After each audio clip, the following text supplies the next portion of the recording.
وہ عالمی سطح پہ اسی طرح اپنا بھی نام بنائیں گے اور پاکستان کا نام روشن کریں گے.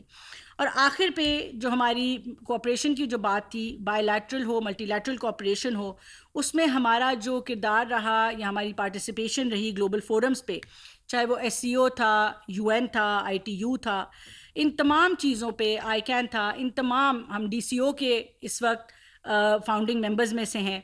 تو یہ تمام by lateral multi lateral engagements جو ہیں انہوں نے بھی بڑا اہم کردار ادا کیا ہے. یہ کچھ جیسے کہ میں نے آپ کو 5 پلرز بتائے، کچھ ٹیکنیکل ایکسپرٹیز ہے، کچھ کیپیسٹی کی ایکسپرٹیز ہے، مگر اس میں بہت زیادہ کردار ہوتا ہے کہ آپ پاکستان کو گلوبل فورمز کے اوپر کنڈکٹ کیسے کرتے ہیں، آپ پاکستان کو ریپرزینٹ کیسے کرتے ہیں. ان چیزوں کا بھی بہت اہم کردار ہوتا ہے. تو ان تمام چیزوں کی وجہ سے میں آپ کو ایک بار پھر بتاؤں کہ یہ تمام چیزیں جس میں سائبر سیکیورٹی پالیسی ہے، NCERTS کا قیام ہے، پروونشل CERTS کا قیام ہے، ہماری ملٹی لیٹرل کوآپریشن ہے، پارٹیسپیشن ہے، پاکستان کے ہم نے جو سائبر سیکیورٹی سٹینڈرڈز مینٹین کیے، اسی طرح جو ہیکاتھونز کی میں نے بات کی، یوتھ کو انگیج کیا، ان تمام چیزوں کو دیکھتے ہوئے پاکستان جو ہے ہمارے لیے میرے خیال سے پوری قوم کے لیے ایک فخر کی بات ہے اور انڈسٹری کے لیے فخر کی بات ہے کہ پاکستان جو گلوبل سائبر سیکیورٹی انڈیکس ہے ITU کی، اس میں ٹاپ ٹیئر میں، اور میں دہراؤں گی اس بات کو کہ ٹاپ ٹیئر کا جو ٹائٹل ہے وہ رول ماڈلز کا ٹائٹل ہے. ٹیئر 2 کا ٹائٹل جس طرح ہے وہ ایڈوانسنگ جو ممالک ہیں ان کا ٹائٹل ہے، ٹیئر 3 جو ابھی اسٹیبلش ہو رہے ہیں ان کا ٹائٹل ہے، ٹیئر 4 ایوالو ہو رہے ہیں، ٹیئر 5 ابھی بلڈ کر رہے ہیں. لیکن ان 5 ٹیئرز میں سے پاکستان جو ہے وہ رول ماڈل کی طرح سامنے آیا، اور میرے خیال سے کہ یہ ہم سب کے لیے بہت زیادہ فخر کی بات ہے. اور میں اپنے ان تمام اداروں کی، منسٹریز کی، ڈپارٹمنٹس کی، سول سوسائٹی کی ہم شکر گزار ہیں جنہوں نے اس میں 3 سالوں میں اس کے اندر اتنی بھرپور اپنا کردار ادا کیا. اور سب سے زیادہ وزیر اعظم پاکستان جنہوں نے یہ جو آپ کو 3 سالوں کی بہتری نظر آ رہی ہے، یہ تب بھی پچھلی دور کی ان کی جو PDM کی حکومت تھی اور ابھی کی حکومت، اس کی کمبائنڈ کاوشوں سے ہوا ہے. بیچ میں انٹرم گورنمنٹ آئی، اس کی کوششوں سے ہوا. تو یہ کنٹینیوٹی آف پالیسی جو ہوتی ہے وہ ہمیشہ جو ہے وہ اچھے ثمرات دیتی ہے. اور میرے خیال سے کہ آنریبل پرائم منسٹر کا جو ویژن ہے IT کے لیے، ڈیجیٹل نیشن کے لیے، یہ تمام چیزیں ان کی اس ویژن، ڈیڈیکیشن، PDM کی حکومت میں بھی 2 سال وہ ٹاسک فورس IT کی خود ہیڈ کرتے رہے. امین الحق صاحب اس وقت منسٹر تھے. ابھی بھی وہ IT کے تمام انیشیٹوز کی خود لیڈ لیتے ہیں. اسی طرح SIFC میں، ایپیکس میں، چاہے وہ آنریبل پرائم منسٹر ہوں یا honourable chief of army staff ہوں، IT جو ہے وہ ٹاپ پرائیورٹی پہ SIFC کی ہر میٹنگ میں لی جاتی ہے. اور اسی کے ساتھ ساتھ میں آپ کو اور بھی 1-2 باتیں بتا دوں کہ پاکستان میں پہلی دفعہ گوگل نے انویسٹمنٹ کی ہے، اور گوگل کروم بکس آپ نے دیکھا آنریبل پرائم منسٹر نے اس کی لانچ کی. گوگل کی کروم بکس جو کہ ایک لیپ ٹاپ ہے اور افورڈیبل لیپ ٹاپ ہے، وہ پاکستان میں گوگل نے بنانا شروع کیے ہیں، اور انشاءاللہ وہ جلد مارکیٹ میں آپ کو دکھائی دیں گے. اور انہوں نے مزید جب وزیر اعظم صاحب سے ملاقات کی تو مزید اپنی کوآپریشن، سپورٹ، انویسٹمنٹ بڑھانے کی بات کی. اسی طرح میٹا آیا، اس کا AI کا کمپٹیشن پہلی دفعہ پاکستان میں ہوا، ریجنل کمپٹیشن تھا، اور ایک جو ٹیم ہماری سرخرو ہوئی اب وہ سنگاپور میں جا کے تو کمپٹیشن کا حصہ بنے گی.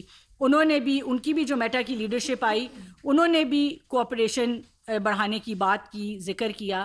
تو یہ تمام چیزیں، یہ بگ ٹیک کا پاکستان میں آنا، پاکستان کی طرف دیکھنا میرے خیال سے ہمارے لیے بہت خوشائند بات ہے. اور آخر میں اس کی الگ سے بھی اس کے اوپر ہم کوئی انشاءاللہ مہینے تک ایک اور پریس کانفرنس کریں گے، مگر آپ بہت جلد اسلام آباد کو پائلٹ اسمارٹ سٹی کے طور پہ دیکھیں گے، ڈیجیٹائز سٹی کے طور پہ دیکھیں گے. اس میں ہیلتھ منسٹری ہو یا اس کے اندر آپ ایجوکیشن ہو، پولیس ہو، CDA ہے، MCI ہے، تمام ادارے اپنا کردار ادا کر رہے ہیں. اور انشاءاللہ آپ دیکھیں گے بہت جلد ہم آپ کو یہ بھی خوشخبری دیں گے کہ اسلام آباد جو ہے اس ملک میں پہلی اسمارٹ اور پائلٹ سٹی کی طرح. اسلام آباد میں وزیر مملکت برائے IT شزا فاطمہ کی پریس کانفرنس آپ نے ملاحظہ